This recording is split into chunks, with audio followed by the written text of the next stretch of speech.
Hello everyone, and welcome to the most monetized podcast in the world, House of Games. Today I'm joined by my brother from another mother, at least if you want to believe in the conspiracy theorists. Oh no! But before we head down that rabbit hole, let's dive into today's episode of House of Games.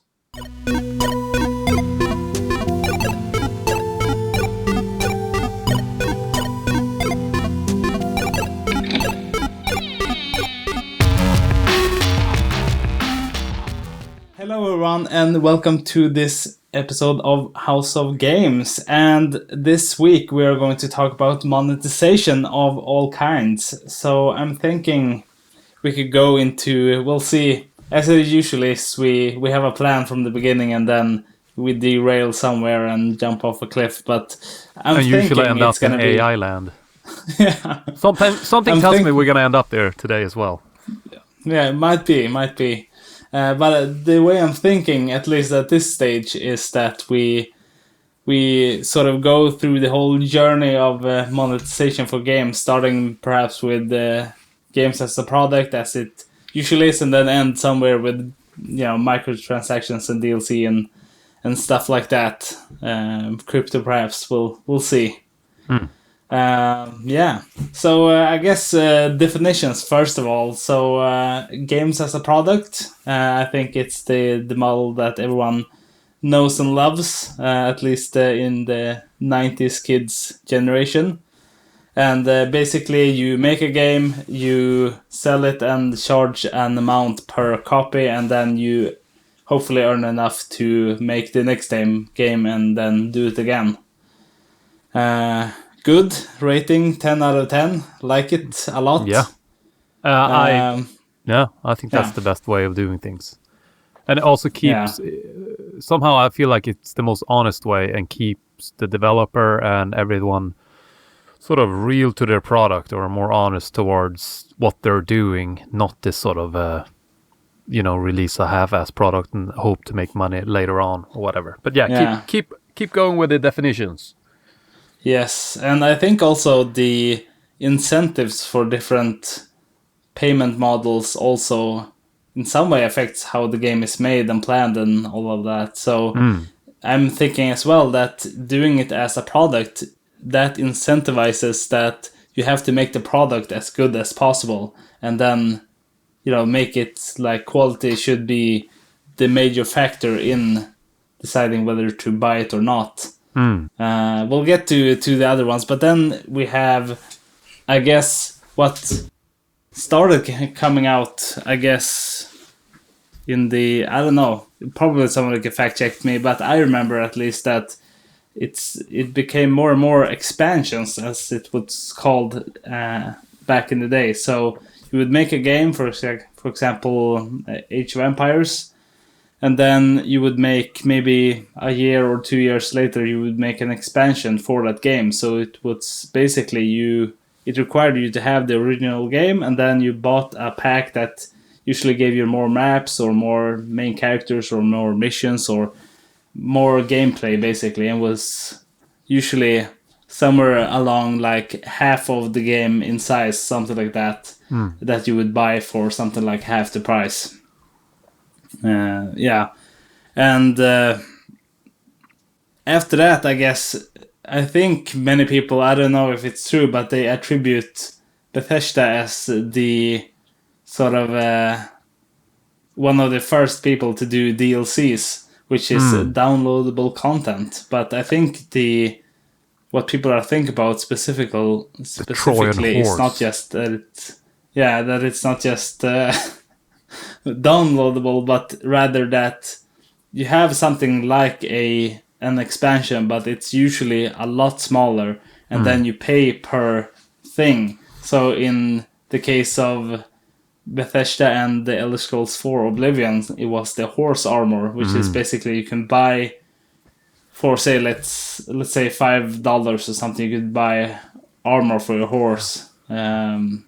But I have back when that happened, I actually wrote like an article about it on a website called Epic Battle Cry, and then they changed name to The Outlaws. So that was my favorite podcast back in the days. Lauren, Brent, Daniel Kaiser, and Tony. Yeah, what are the name of these people? It was a fantastic podcast. It was on game trailers, so it's that old. But anyway, I wrote this little thing about the horse armor because back then that was like a thing about these items you can buy and so on. And I remember writing this article, whatever you want to call it, a blog thingy, that it's gonna get worse. And this had already happened. That horse, as I said before, the Trojan horse, that's sort of the one that snuck in and just fucked everything up. That's literally how it started.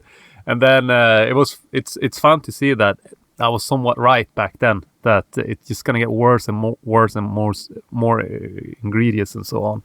But I remember that one. It was insane. It was like $5 for that horse armor, and that's the saddest part. Like we were fine with that back then. Now for $5, you need to like offer a 20-hour experience or something, or people just refuse to buy it if it's $5. It's too expensive, man. It's just insane what's happened in such short time. Like, the bar has risen or lowered itself. I'm not quite sure how to use that bar metaphor, but it's just like what you have to do to get a DLC out there, and people are gonna feel happy about it and happy to buy it is insane. And you just remember, we paid $5 for a horse armor. Well, I didn't. I just got it through illicit means. Ooh. But but you also have to remember that for the Elder Scrolls, at least, they did have DLCs which were, or I don't know if you would classify them as expansions, but for example, the Shivering Isles, which was like something like 20 hours at least. Yeah. That added, so they had like both that and the horse armor, so I guess it wasn't only bad. And then I guess, as you say, the journey continued, and the transactions became smaller and smaller for smaller and smaller things. So eventually you could buy skins and stuff for just $1, and then I wonder if that was like they saw that in the numbers. They made the Shiver Islands or whatever it was called, and I think they charged $20, let's say. And then they did the horse armor, and that was $5. I wonder if they sort of compare these two, like where did we benefit the most from an horse armor that took a programmer 1 day to make, or the Shiver Island that we took like 20 people to make in 4 months, and we had to hire voice actors and music and all that stuff. And then they sort of compare these two, and like I wonder if that's how it sort of started, this microtransaction stuff too, that maybe those numbers leaked out to others, or the developers at Bethesda told others, oh, we made shitloads of this horse armor, you should look into that. Conspiracy theory. Yeah, probably. Or I would say that something that you can't forget in this whole debate, I guess, that people do often forget, it seems to me, that sure, it would be amazing if everything was just games as a product and everything was made like in the 90s. But I think that you can't forget that the people who make games have to feed their families, and money can't come from nowhere. So eventually people are just gonna do it to make money, I guess. But I think still that we gamers are just too much to blame, because like from a spoiled perspective, because you say people have to feed their families and so on, but they did that back in the day too, and they sold way less games back then. But I have heard that the console gaming especially, have sort of stagnated to a certain degree. So it's not growing in terms of people playing games in the console space, but their prices and so on goes up. But maybe we play more than we used to. However, the reason why I would assume that they have to find all these loopholes to make more money is not just because they are greedy. Maybe they're not. Maybe it's just a necessary means to be able to pay all the salaries and so on. And those salaries are going up because, the teams are getting bigger and so on. So it's not just like they want to make money. I'm sure there is way more to it. And like you have to...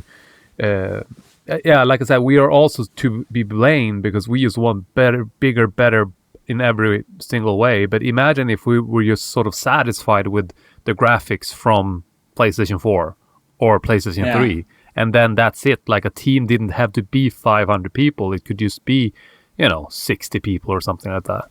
Yeah. So I think it's that we as gamers are not innocent in this greediness, and also that we keep buying this shit. So yeah. Exactly. It goes back to that saying: you get what you pay for, and people do pay for it. So I 100% agree that none of this would happen if it weren't for that people would actually buy it. But I think the difference that people don't think about when it comes to the 90s and now, that is that in the 90s, as I understand it at least, the threshold for making games was quite a lot higher. You didn't have Unity or Unreal or something where you could learn to make games on your own, or there's tons of tutorials and stuff, and you can make so much for free. Back then, I guess you would have to pay millions of dollars to use an engine, or you would have to make it from scratch. And even now, there's not a lot of people who can make a good game engine. So I think that now you have a guy in his underwear made Stardew Valley and made millions of dollars. And, a guy, I don't know if it was the same in the story, but at least Minecraft got started as an indie and made billions and so on. So I think with just the technical development making it so much easier, then you have a lot of more people making games, which means, and the population and the market for games doesn't increase in the same speed, I think. So there's going to be fewer consumers per game company, and therefore they just have to compete not only on making the games, but also on how to monetize them.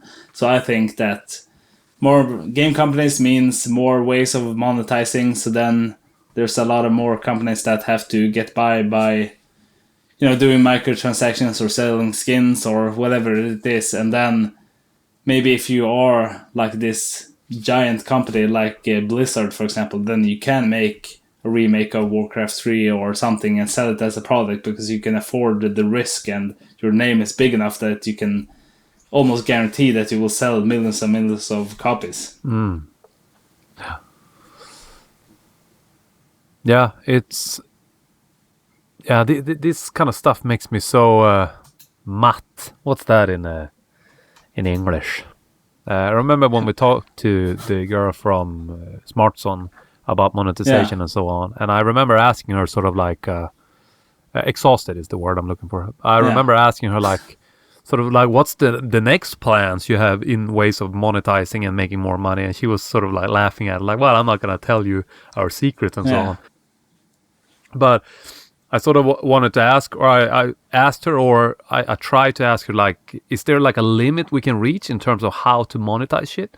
And like, and now I'm thinking, at what point is it just so much that we can't comprehend it anymore? Like it's just gonna make the consumer exhausted. I told you many times, just like opening Discord drives me batshit crazy when it's 15 updates, and then it's like have these pop-up screens everywhere that you do this and now you do this, and it's just like, no, I'm out. Try to start if I start my PlayStation now, like he asked me to log in, he asked me to credit card numbers, all these crap, and it's just like I just want to sit down and play a fucking game. And it's just like actually a great example, I bought Hot Wheels the toys. There's a game on Steam, super fun, but man, it's just so much in your face to buy all this crap all the time, and just the menus themselves just feels, I get exhausted just messing around in the menus just to get into the game. But now I sort of got into the game and I know how to play the game, and I'm just trying to ignore all the other crap that is around you and these loot boxes that you get from points and so on. And it's so sneaky how they sneak in these cars among your own cars, but they have a small sort of a trolley symbol on them, and then when you click on them, it takes you to the Steam page to buy them. So it's super sneaky ways or sneaky ways. It's obviously so aimed towards kids, and I think that's the most egregious and terrible thing about it, because my son saw me play this game, and then of course he saw this little dinosaur truck in my garage of all these toy cars. This game is not for, I mean, it's for kids, but not that young. As my son, he can barely play Mario Kart, and that plays itself. So, but he likes to just watch me play it. So, but that was enough for him to be, buy that. Use the Dino car. And I'm like, no, I'm not gonna do it. I have to buy it. I'm not gonna do it. So, but it's just so obvious, and this sort of how it's aimed towards kids. I think it's really, it's kind of evil, but also in this world where parents can't say no anymore, it just makes it even worse, because parents just fucking suck at saying no. I'm not one of them, but most parents do. They know, okay, buy it. It's just, it drives me nuts. Yeah, totally. I agree. I mean, it's one thing to have a game where it's DLCs and skins and stuff, and say Sea of Thieves, for example, where it's a free.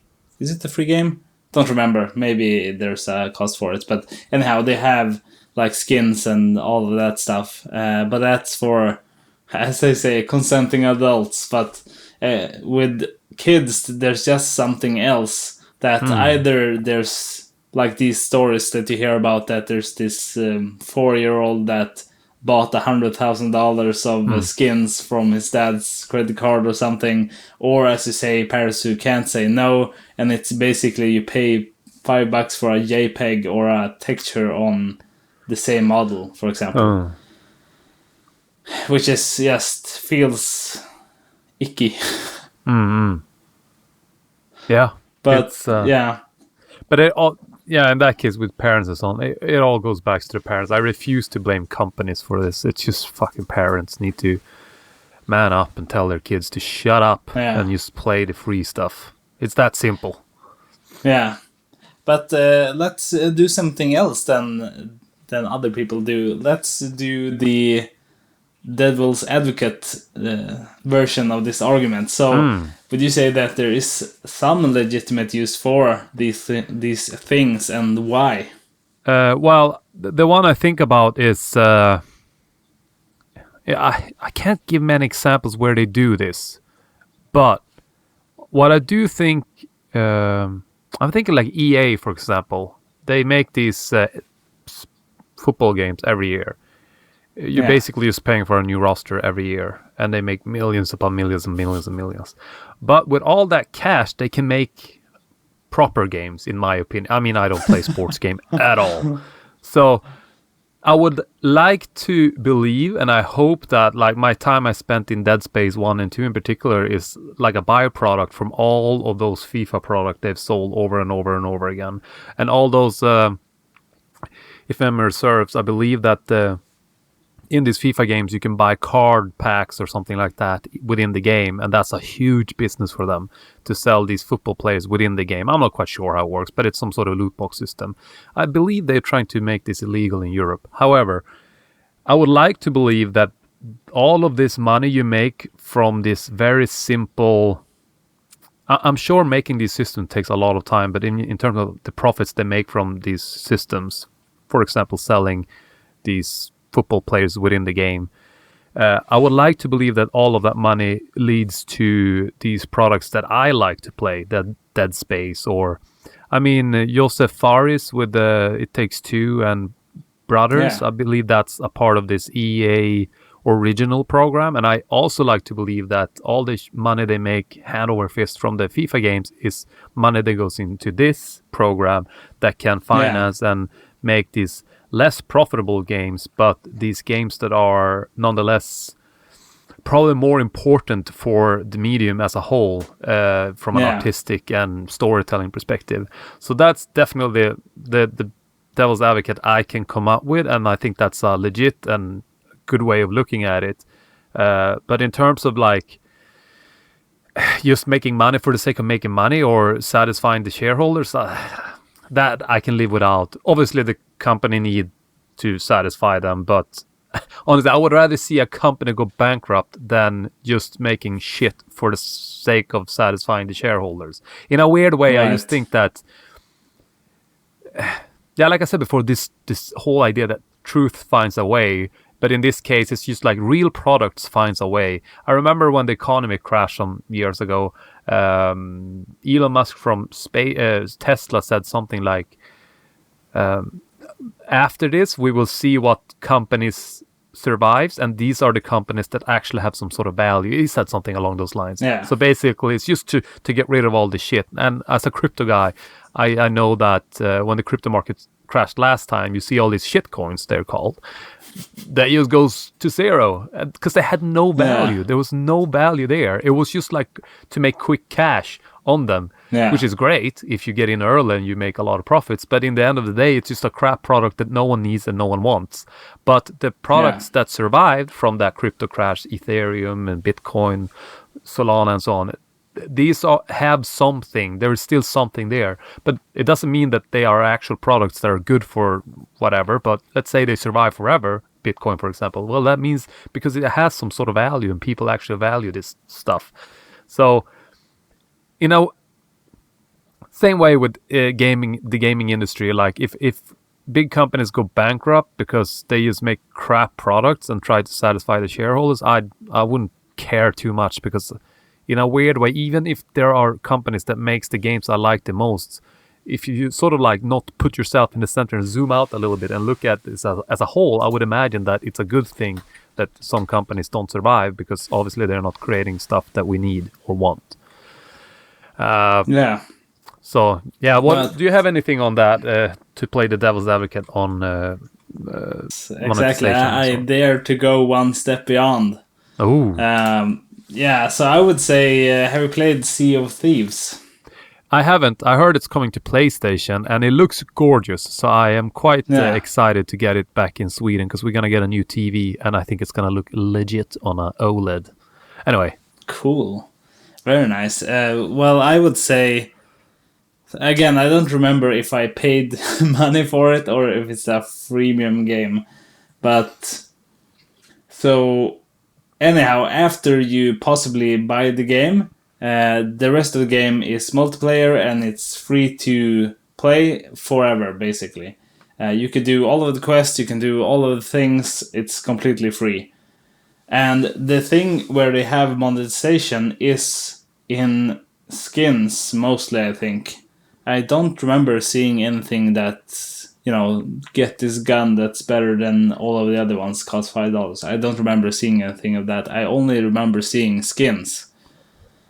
So I think that's, and as I've heard it, at least from somewhere, so this is no science, so take it with a grain of salt, but what they say is that these kind of games, they have like 1% of people buy a shit ton of stuff, and that sort of funds the whole experience for everyone else. And so I guess that's how Sea of Thieves works as well. So you have a multiplayer pirate game, you can play it, and if you just don't care about the buying things, then you won't suffer from it. But at least you get updates and support for the game continuously, even though you don't pay for it because somebody else pays. According to that scientist you talked to who said that to you, I heard a similar thing about first class in airplanes. If you can book if an airline has fully booked first class seats, it pays for the whole flight, and the rest of the passengers are just sort of gravy on top. That can maybe work towards their saving for the company for an airplane crash or whatever, all the other things that comes around running an airline company. But anyway, I think what I like about this, what I hear now from Sea of Thieves, is that to me that also speaks of, when you describe it, all I was thinking is like, that speaks of a company or a studio who believes in their product. They believe in it because they give it for free. And because you wouldn't want to buy those skins at all if you have no interest in the game or the world. So they, and even if, you said 1% pays a lot of money. I would still imagine that there are some, let's say, another 20% who maybe buys one or two skins and so on. But to me, that speaks of confidence in your product. You give it out for free and people are going to like it. And people want to be in that world, and at that point that's when they probably want to buy skins for their characters because they get so invested in the world. And so that's a cool way of doing it. I'm way too cheap for that kind of stuff. I would never buy. Same. I should never say never, but I don't think I would buy anything. Maybe I would do it in order to support the studio, because I'm very much like that, like the Godot thing. I donated to them just because I want them to survive. So I'm very much like that. So I would probably buy a skin or two to support the studio if I enjoy the game, of course. Yeah, exactly. And I think it's a great thing. You know, occasionally when you go to the store to buy, I don't know, ammo or whatever it is, don't remember, but I think you see, you know, these premium things that you can buy.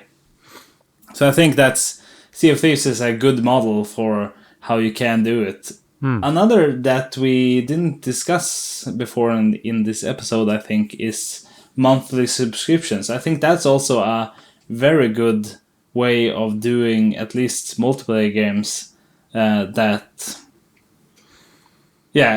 doesn't sort of harm the game, but rather keeps it alive and also incentivizes to keep it going and keep it fresh, so to speak.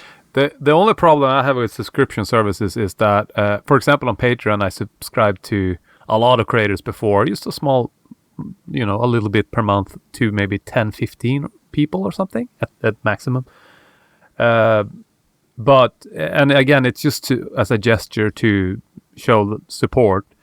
But I remember, I think it was when we, around the time my son was born, I decided to sort of stop subscribing to so many things.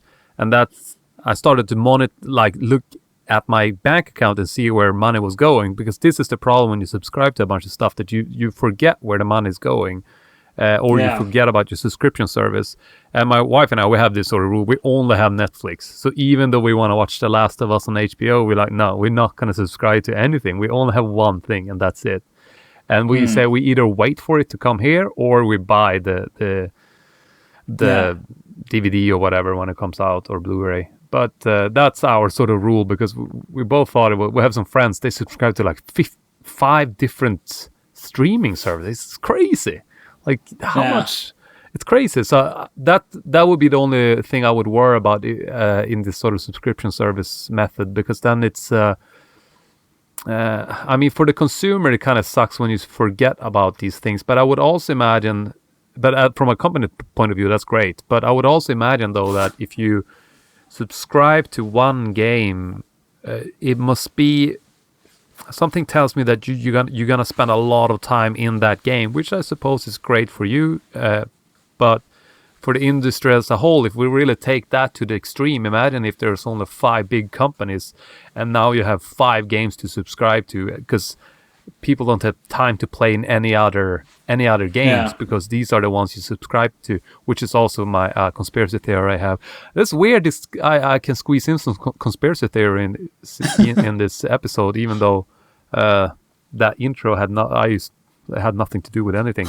But my suspicion is that these big game companies want to be the one, and then when we enter Matrix, you would either enter the PlayStation Matrix, the Nintendo Matrix, the Xbox Matrix, which they didn't survive, I think they're gonna go third party, or whatever, right? So that's the end goal of all of this madness, is that you subscribe to one company, and then they will open the Matrix gates, and then you're in that Matrix, in that parallel universe, if you will. That's an even cooler thing. That could be a parallel universe situation. You go into the Nintendo Matrix, I go into the PlayStation Matrix, and so on.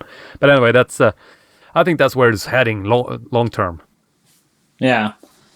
Well, I would say it's a lot of stuff to take in, but I would say, so my favorite example of monthly subscriptions is RuneScape. I don't know if you play that, but so they have a really great model, I think, that would be fun to do one day if you would have the resources. But they basically have this open world, which is an MMORPG. Basically, there's a big map. You can go wherever you want, do whatever you want, or whatever you want. It's like you go here, press X, go there, press X. But that sort of thing.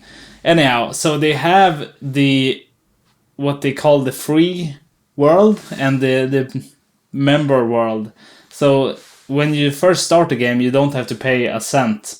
And then you have like this area, which is sort of the starter area, but you could probably spend, as a kid, I spent hundreds of hours in that free section. And then if you want to, you can pay, I don't know if it's $5 or $10, and then you get access to, like, maybe say you get 20% of the game in the free version and then 80% of the game in the member section. And then you can just, do all of it. And then you can play for as long as you want, and then you can go back to doing just the free stuff, and then go back to be a member and switch back and forth as you want.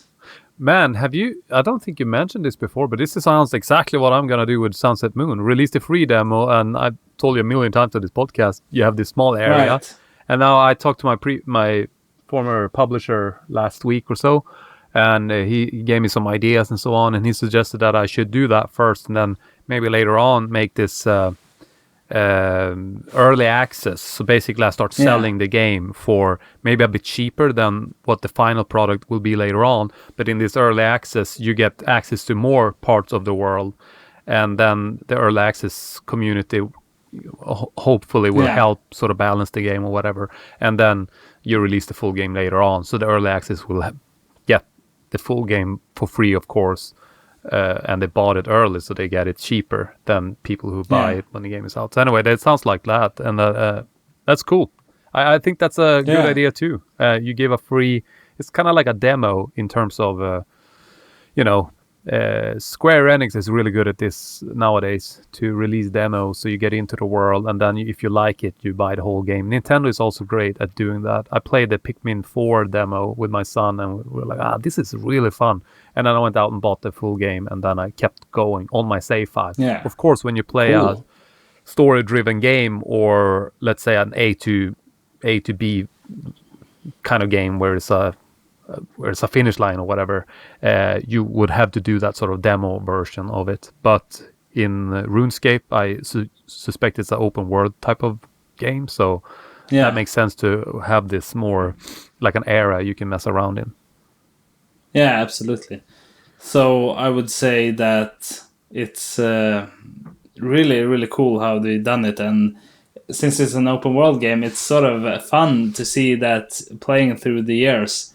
When I started, say that the map was this big, and then now it's 4 times the size or something, because at the edges of the map, it's just, there's no like they haven't built like mountains or anything to give the illusion that there is more, but you just can't go there. No, there is just a black line on the map there. This is where it's black, where it's nothing, and then if you go there in game, there is also, like, because they have, the whole game is sort of like a grid system. So on that line, there's just black, and you can't go there. You can just look into the void. But then eventually, as they update the game, they add more area to the map. So where before there was just nothing there, then you see the map grow as you play the game, and you see there's more and more stuff added, and the world gets bigger, literally. Cool. Which is really cool. In Sunset Moon, I have fences. I have a fence, like a literal fence, and then there's the NPCs who lives beyond the fence. They can walk through that, and will open up for them, but the player cannot go through there. Right. Yeah, and that's also a little bit teasing the gamer a little bit, and then later on the idea is to update the demo and the early access to push the fence back a little bit so you can access new places. Yeah. Cool. I think one thing that I probably couldn't do a devil's advocate take on that I see anything positive with is loot boxes, which feels like just gambling disguised as gaming. Because it's just, for those who don't know, basically it's like this. you get sort of, depending on the game, but usually you get something like every time you play a match or every time you complete a level or something, you get maybe 3 boxes or something, and then you have to pay to open them. So then you get to choose between which of these 3 do you want to, just like a slot machine, which one do you want to open, and then you open them, and then there's a chance that you get something really valuable that you can sell to other players, or it's really useful in the game or something. So then it works exactly like a slot machine. So then some people have like streaming channels of them just opening loot boxes. So it's just, you pay, you can also, beyond doing it in the game, like completing a level, get you a couple of loot boxes, because that's how they want to get you hooked. But they also allow you to buy packs of these, so you can buy like 1,000 for $100 or something, and then you can just sit there and go and keep choosing a random box, and then eventually you might get something valuable. Maybe most of the time you probably don't. So it's just exactly like a slot machine. You pop quarters in there, and then you hope for a big win, but most of the time the house is gonna win. And this is also sort of connected to this whole using your dad's credit card and stuff. It feels like just I'm sort of, usually I'm very lenient towards most monetization practices, but I totally understand like why you wanna legislate this as if it were just gambling, because it feels like it is. Especially aimed toward kids.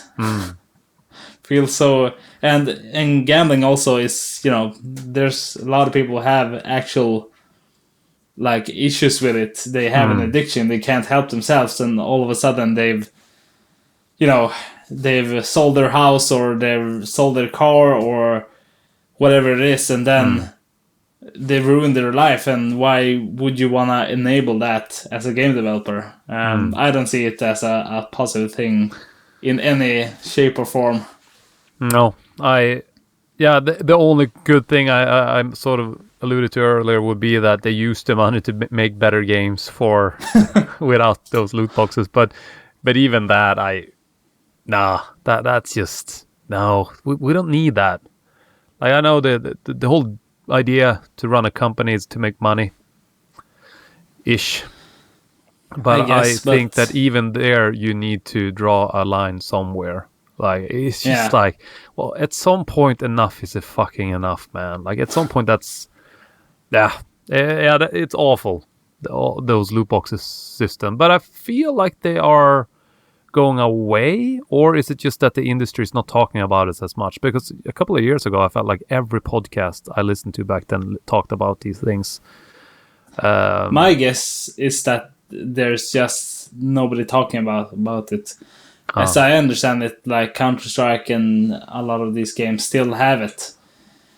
So I don't think it's going away, but I think it's not a shock to people to find out that there is such things. That's sort of funny, because I think in so many ways RuneScape sort of characterizes a lot of these issues, because they had the main game, which kept updating and kept growing for many years. And for me growing up, I started at some point and then played it all until adulthood, still play it now and then eventually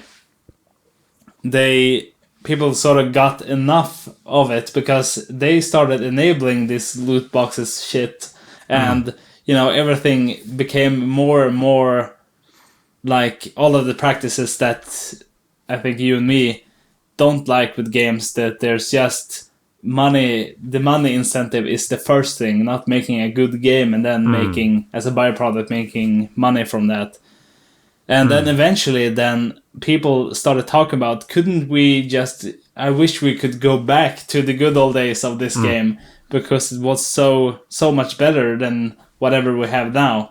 And then eventually, after voting, I think because they did a vote whether they should do this or not, and then I think it was something like, maybe I'll post it on screen, but something like 90-something% wanted to have the old version. So what they did is that they found an old backup of the game from 2007. So they worked a lot to make that playable, and then everyone could just start from scratch from that. And then that, of course, got going, and that started its separate track. So it's sort of fun that you have the main game, which is like beautiful graphics, and it's ray tracing, and it's voice acting, and it's so many things. And then you have the 2007 version, which people like for its old style. So it's, I love the graphics, but they do look like shit. And there's so many things that's very old and archaic about it, but that's what people like about it. And as I understand it, more people are playing that than the newer game. So where was I going with this? Yes, so loot boxes, I guess. So RuneScape also had like a version where they did almost cave because of, the only traffic they got is these people who want loot boxes and want this, not the quality of the game, but rather just the, I don't know, fast and cheap stuff, I guess, that makes money. Is there any statistics on how many people play the new version versus the old one, the 2007? Where did the most audience go? Yeah. Let me see here if I can find something. Let's see. I'll share my screen so I can perhaps put this in the episode. Let's see if this works. So I think you should see now. So this is somebody asking. According to this So this is the RuneScape forums, and he says, the first poster says, the RuneScape 3, so RuneScape 3 is the new RuneScape basically, and OSRS is, it's short for Old School RuneScape, which is the 2007 version.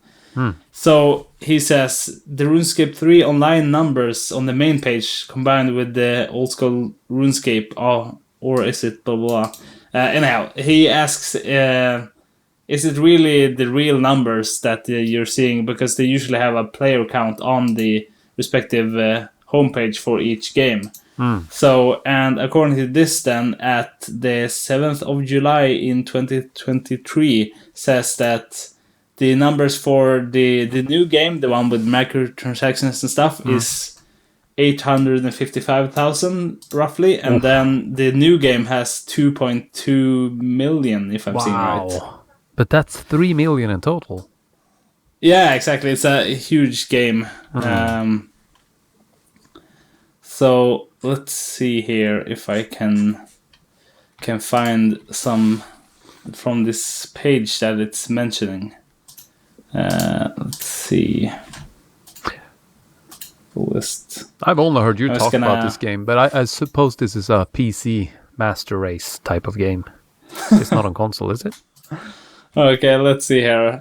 It is on mobile actually. So they had a big thing where they actually released it on mobile, so you can actually play it on iPhone and Android, so and iPad, I guess too. It hasn't come to mobile because it's a very click-heavy game, so I don't think it would work well with a controller because you have to click everything, basically. And that works with a finger, but yeah. So let's just quickly look at the player count for, this is the new game, like the RuneScape, just RuneScape. So let's see here. Here it says last month it had a peak about around 350,000 people is what it looks like, and peak on yearly is about 900,000, I guess, per month. A million, almost a million in a single month is in the top. So let's look at then the old school one and let's see how it compares. So let's see. Okay, so Last month, it's 1 million per month is roughly what they do every month. So, and on yearly, it's 2 million peak. So you can see probably if you compare the two that it's quite a difference. So here it's total players 47 million, daily players 1.35, and here it's total player, it's I don't know if is it half perhaps, and then daily players is it's a tenth. So yeah, that goes to show that the good old days, they're not so bad after all. No, but how do they make money of the old version?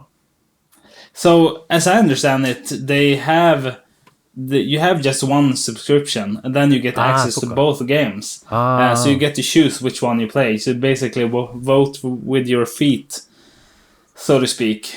So yeah, so that's how they do it.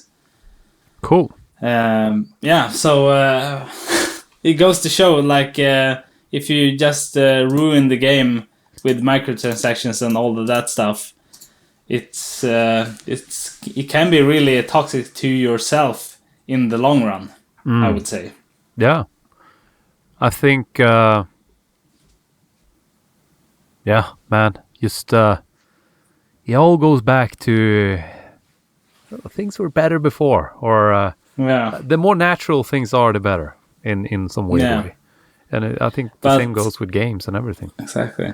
But I'm thinking still, though, that we're in total agreement about games as a product is the superior way to do it. But imagine that you're a, say, mid-sized company, you're 20 people or something, or 10 people, and you make a game, it doesn't sell as much, and then you have, it's your dream to have a game company, basically, and you also believe in this, you want to make the sort of stuff I don't know if it's a real quote or not, but people say that Gandhi said something like, be the change you want to see in the world. And you live by that, but the numbers just aren't there. And you can you have the choices of, like, either just start firing people, like maybe your friends that you started this company with, and then you can either, or if you don't do that, you will go bankrupt, so then you will just have nothing and then have to start over all again,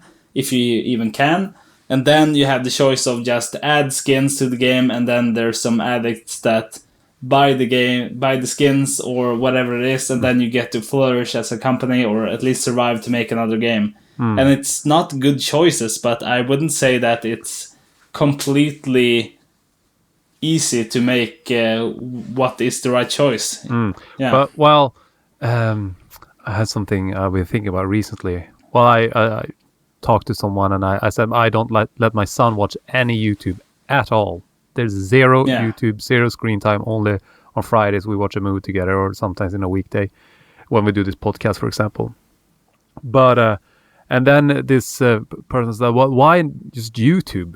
Well, why do you don't mind Netflix, but you do mind YouTube? And I said, well, there's no end to YouTube. It's just a continuous stream of shit, and it never ends. And it's just addicting in terms of how the statistics looks like. And the YouTube creators, they make stuff based on that. And it just never ends. It's just like a constant dopamine kick that never ends. And that's just not healthy.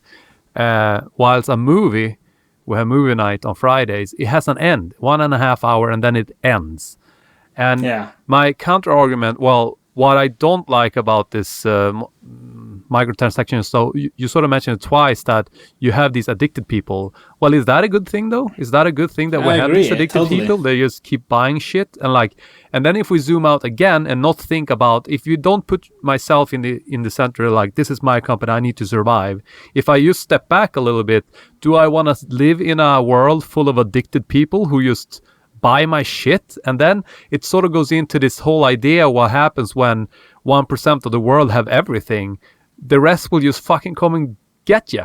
So I don't know, it's some maybe like you mentioned this Buddhist guy, but even that, I do think that At some point, especially in the West, I noticed a lot this individuality and shit. It's like everyone is just a selfish prick. I think we just need to step back a little bit and think about all of us. What is good for all of us? So I would say, as boring as it sounds, that it would probably be better for all of us if games were just products. Like, that's it. You play it, you finish it, you move on, or something like that. Instead of trying to get people hooked, because I just don't think that's good for humanity long term. Yeah. But it's fucking great for a company short term. But I wonder sometimes if what's best. I think it's best games as a product, just for in every way, shape, or form.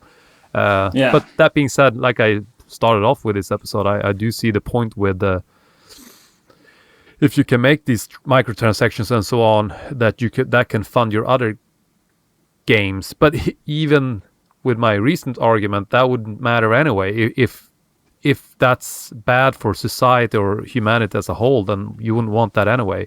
However, I would say a good compromise, I like to always try to think about some sort of compromise in some way, that a good compromise would be that you have some regulation that says in terms of microtransactions, you can only spend $20 a month or something like that. And this goes from, I don't know, the country you live in or something, and then the companies have to apply for that. And that sounds super anti freedom and super anti, what would you call, free market and so on. But at the same time, again, if we step back one step and look at the whole, maybe that's better for all of us. And also, I always bitch and whine about this. It will also teach people patience. Imagine if you can only spend $20 a microtransaction. Let's say this is linked to your PlayStation account, and there's a ticker there. And when you're at $20, you have to wait until next month. You bloody need that, man, because we're so addicted and so bad at having patience and waiting for shit. We just want. So, as a whole, that could be a solution. Sounds super, I don't know, borderline communist here, but I think that's a good solution. Well, first of all, Gandhi was not Buddhist, so there's that. Anyhow, I would say we're getting into a different kind of argument here, but I think that if you would limit it to $20, then you would just create a black market for it. You know, how easy wouldn't it be to just buy login credentials from another person who somehow, got his hands on, this many skins, or his, purchase over, maybe this one guy, creates 10 accounts and then buys $20 of those each for a month for like a year, and then he has 10 accounts he can sell for a bunch of money, or he can sell the skins or something. But why would I want to buy your black market account? Because I can't get those skins over to my Sea of Thieves account. I imagine that games wouldn't have like one skin per month that you could buy. Probably you could have more than, say that you have 100 skins per month. That feels, possible. And then if you have like 10 accounts, then you have maybe 20 of the rare ones or something. And then the chance of getting that is not 100% each month. So, I think it's just, it's gonna create a bigger problem. And I think somewhere, I heard somebody say this, but that you have to deal with the world as it is, not as you would like it to be. And I think for me, that means that unfortunately there's always gonna be addicts. It doesn't matter what it is. All kinds of substances and all kinds of gambling and other things. So I think you're never gonna solve that problem altogether. Would that mean, like, let's say in my communist regime world where I rule, I say companies can only allow users to spend, well, I put it to $100 a month on microtransactions. That means that I still think that could help, especially for kids, because I'm not sure if they would try to get into some black market just to get some fucking skins. But whatever. I hear your point, and I guess in my rule, my world, addicts are still addicts, so maybe they will just go and be addict to something else. If I stop them from being addicts in video games, they will just go to a real life casino and waste their cash there, maybe. Who knows? Yeah. I think there's a saying in Sweden which is something like the load of devices are constant, meaning that if you quit, as you say, if you quit smoking, then you'll just start, I don't know, chewing tobacco, for example. That you will always have this one thing, and that feels plausible. That, you know, as I say, maybe you're pushing them out of buying skins online and then into like real addiction for something else, something more dangerous, perhaps. I don't know if that's the case or not, but I think that it would be fun if more developers, of course, did what you want the market to be, which is games as a product. But I think at the same time, there's, as with any market, there's not ever gonna be room for everyone. There's always gonna be this thing which you talked about earlier, but has an actual name: creative destruction, which means, for example, in a financial crash, that the companies that can't adapt to market changes, they die. So that's creative destruction. So then the ones that can adapt are rewarded with less competition for the foreseeable future. Yeah, I guess, I think that's also, yeah.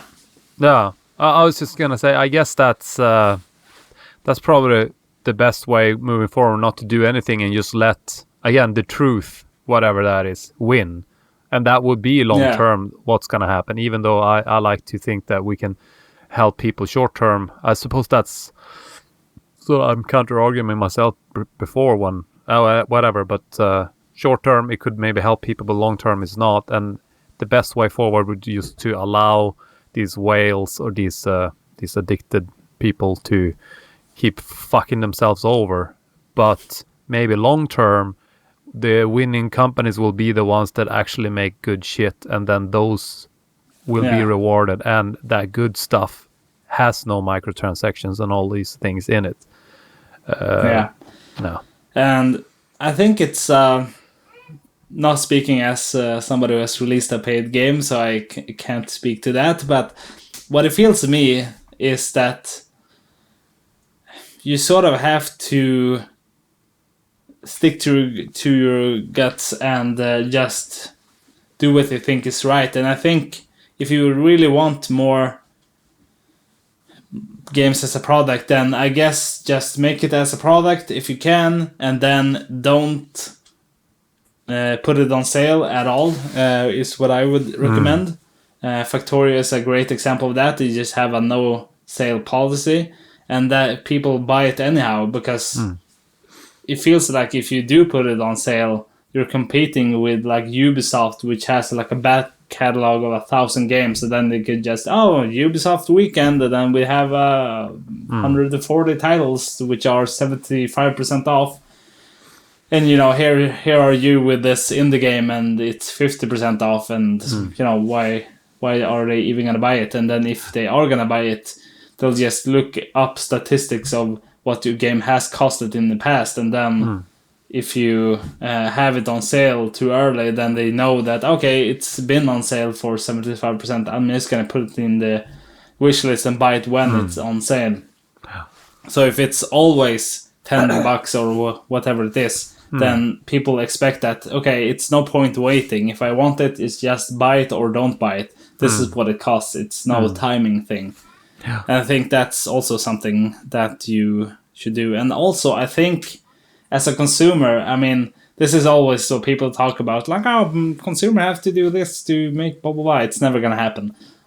Because people are what they are, and they're not going to have, like, some abstract philosophy as their first incentive. But if you want to do something, I would guess buy games as a product and not as a service. And don't pay for DLC or microtransactions or stuff like that. I don't. I always wait for the, especially nowadays, I only wait for the Game of the Year editions or whatever, so I get all in one. I refuse to buy DLCs and stuff like that. And I also think it's just I don't understand how you can start playing a game, you finish it, and 2 months later a DLC comes and you go back. It's just weird, in my opinion, especially when it's a game as a product like a Horizon, for example, or The Last of Us. I want the whole deal in one go. But yeah, it's interesting, that thing with don't put your game on sale and so on. That was my philosophy, but of course I have a publisher, so the deal is usually that we put the games on sales. But moving forward, I hope to be... I'm gonna publish my own games, and that's gonna be Sunset Moon. I hope is gonna be that game that will never go on sale. It's a one-time purchase, and it's never gonna go on sale, and so on. Because I think that sends the right signals to the gamer, and also you don't they don't have to feel like they missed out, or you buy a game and the next day it goes on 50% sale. That sucks. That kind of stuff. So it's just it feels more honest towards the gamers, and it feels more honest to yourself, and it feels you're being more honest and real to your competition. So it's kind of friendly competition. If you don't put your games on sale, you help other developers too. But exactly. a lot of developers put their games on 99% sale, so it gets to the front page and you cheat the system and so on. It's a sad, but it is what it is. Yeah, it's like that saying, or I don't know what it is, but it's like if you sell your game at 99%, sure, you've won, but at what cost? Mm. And with that, I think it's time to wrap up the episode. Ooh. Did you have anything else, or what do you think? No, it was good fun. Yeah. Got Very some conspiracy theories in there. We got some pointless arguments from my behalf, which I had to backtrack. Got some, what is it called? Dictatorshipism in this episode. Good stuff. Very good. Yeah, I think that's it for the episode. Leave a voicemail if you have anything to say about microtransactions and loot boxes. I had a dream that we got a voice message. Ooh, nice. Exciting. What did it say? I don't remember. I used to remember when we started recording today. I remember that I dreamt that we had a voice message in a previous episode. It's an omen. It's gonna happen. Maybe a couple of days ago. Yeah, it will happen. Cool. Yeah. Exactly. Leave a comment, a voice message, a letter in my mailbox. Whatever it is, just let us know what you think about this episode. Don't dox me. And I think that's it for the episode. Have a good one. Sayonara!